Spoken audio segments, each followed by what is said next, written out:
بسم الله الرحمن الرحيم. النهاردة التلات 18/12/2024. تمام. يلا بكرة الدنيا هتشتي. على العموم ملناش دعوة. في صفقتين النهاردة، 3 صفقات دخلتهم، 3 أماكن زيرو انعكاس.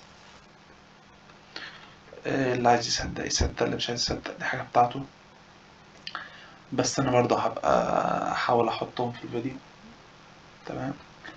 وأنت لما تسمع وتفهم ليه دخلوا هتفهم ليه هم زيرو انعكاس. على 15 بتاع ده فريم 15 دقيقة. احنا جبنا الأول فريم الساعة، والله على اليوم كمان، يعني مش الساعة بس، على العموم. لا، على اليوم أفضل. اللي أنا معلم عليه دي حاجة اسمها فاكيوم بلوك. يعني إيه فاكيوم بلوك؟ هقول لك. يعني السعر سبب فراغ سيولة. تمام. ده على فريم إيه؟ فريم اليوم. نروح على فريم 15 دقيقة. احنا في الصفقتين دول ملكوش دعوة بدي. فريم 15 دقيقة قدامنا اهو. ايه اللي حصل قدامي؟ وانا شايف هنا ايه؟ نمسح ده عشان الدوشة تخف. تمام. شايف هنا سيولة، وشايف فوق سيولة، وشايف فوق سيولة. تمام. اللي انا اتعلمته من الصفقة اللي انا قلت ان انا خسرتها وما جانتش فيها ربح، كانت برضه على نفس الزوج US 30 تقريبا، كانت امبارح برضه. مهم، ما علينا يعني. كان السعر الساعة 9:30، محدد ده فاكيوم بلوك قدامي. على فكرة، فاكيوم بلوك لو جه، يعني انت مثلا ممكن حد يقول لي ما اتسحب في اليوم ده، هقول لك بيفضل شغال عادي. اي مكان كان فيه سيولة السعر بيفضل شغال. حتى عشان كده في حاجة اسمها نيجاتيف فير فاليو جاب. تمام. مهم. ما علينا. السعر هنا سبب سيولة. خلينا بقى في يوم النهاردة الساعة 9:30. هنزل لفريم ال5 دقايق. هتشوف إيه انت هنا؟ ايه السعر سايب سيولة، وهنا اوردر بلوك. تمام. وهنا الفاكيوم بلوك. فكده كده خلصت سيولة والساعة 9:30، فأكيد المؤسسات هتسحب السيولة بتاعتها. فأنا مفعل هنا ومفعل هنا. مجموع الصفقتين كان 0.5%. الريسك بتاعها 0.5%. تمام. دخلت الصفقات من هنا وكنت بجني. هتقول لي طب انت ايه اللي خلاك تجني وما صبرتش انك تاخد كل السيولة ديت او كل الربح ده؟ ممكن اقول لك انت مالك، وديت حاجة بتاعتي يعني. بس ما يعني برضو ايه، اللي يعمل معروف يكمله للاخر. تمام. انا بهزر على فكرة، ممكن يبقى دم جديد برضو. المهم، الساعة 9:30 هنا الاوردرين دخلوا. طلعنا هنا في سيولة اهي. السعر طلع على طول في شمع الدقيقة، وده قلقني نوعا ما بصراحة. برضو في فير فاليو جاب. السعر اتفاعل معاه، طلع لمسه، بعد كده طلع تاني، اختبره، ملا كله ونزل. المكان اللي انا محدده ده، الشمعة السمرة دي اللي هي الساعة 9:38 كبيرة دي، المفروض ان هو بقى بريكر بلوك. تمام. فاهو بريكر بلوك بي.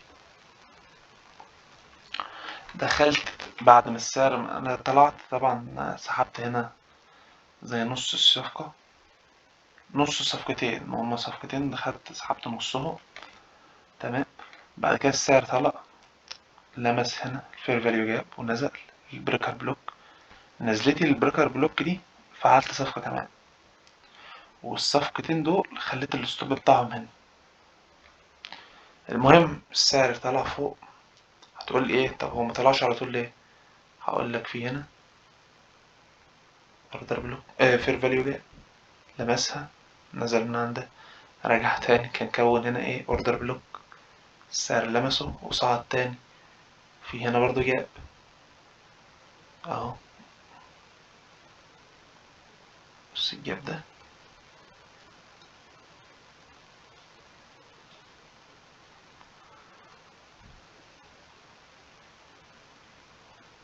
بص السعر لمسه بعد كده راح نازل، ثواني،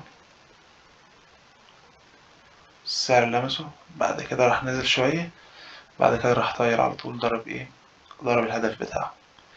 دول بالنسبة لأول صفقتين. كده احنا هننضفه، ثواني،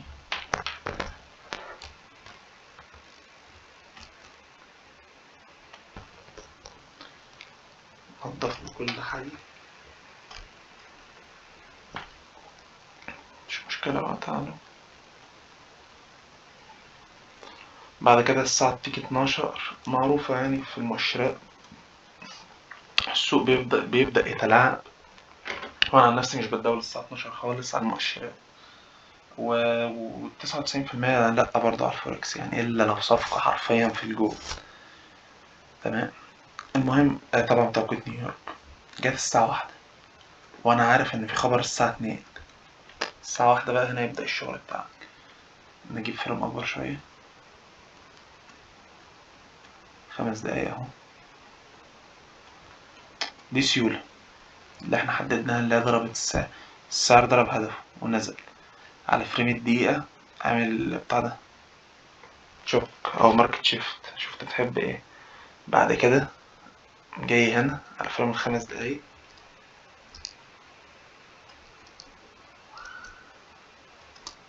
عامل ماركت شيفت برضه. تمام. والسعر بعد كده طلع لحد فين، لحد هنا، اوردر بلوك الفير فاليو جاب ده، لمسه. ندخل على فريم الدقيقة، الرؤية بالنسبة لها تبقى أوضح بكتير. هنا في سيولة اهي باينة، السعر معمول ما لمسها. وفي خبر الساعة 2. بالنسبة لنا خلاص كله بقى واضح إن السعر عايز ينزل بيع. تمام.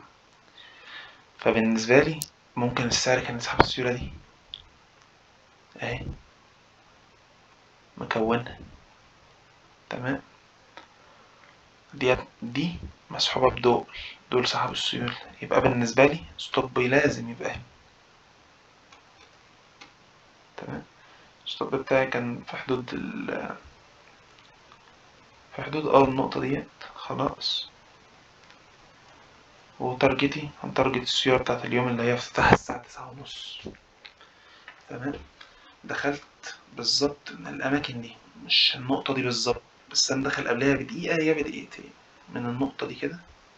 ستوب فوق من تارجت تحت، السيولة بتاعت 9:30 ده كان هدفي الأولاني، ولكن أنا محترمتش هدفي، وهقول لك ليه برضو. بص ده السعر حصل فيه ايه. ما مش من النوع بقى اللي اقول لك بص ولو كنت كملت وبتاع، لا، أنا راجل واقعي. انا متارجت هنا بس طلعت في المناطق دي. هتقول لي طلعت ليه، هقول لك انا بتدور على فريم الدقيقة. تمام. السعر سحب السيولة دي، ولقيت كل دوت راح طالع فوق بديل.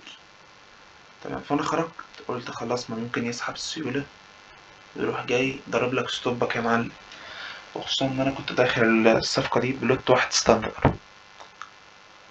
خرجت راضي، مثلا انا راضي عن الخروج، مفيش مشكلة.